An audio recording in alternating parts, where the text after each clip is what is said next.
Hello साथीहरू नमस्ते सबैजनालाई फ्याफुल्ला। अनि यति बेला चाहिँ म चटपटी बनाउँदैछु।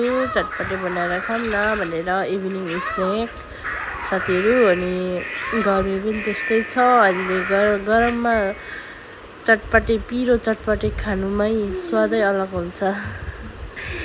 अनि इभिनिङ स्न्याक यहाँ मैले भुजिया घरमा जो सामानहरू थियो त्यही एड गरेर हल्का फुल्का कलर नहालिकन बनायो मैले चाहिँ हो। अनि बाई दालमोठहरू हालेर अनि काँक्रा थियो त्यही काँक्रासँग हालेर अनि अमिलो काटेर निचारेर हालेको छु। अमिलो भन्ने बित्तिकै मुखमा थुकाइहाल्छ हो, त्यस्तै हुन्छ। अनि अहिले चाहिँ मेरो प्लस अलिकति मलाई सर्दी लागेको छ, त्यही भएर आवाज पनि कस्तो सुनिराखेको होला हो। यस्तै छ अब के भन्नु। अब कहिले पानी पर्ने कहिले घाम लाग्ने भएर सर्दीले भेटिरहेछ मलाई चाहिँ साथीहरू।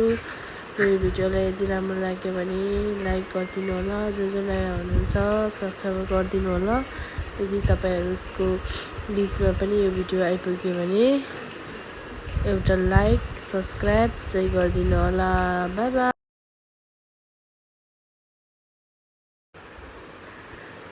Thank you for watching my video. Bye bye guys. See you next video.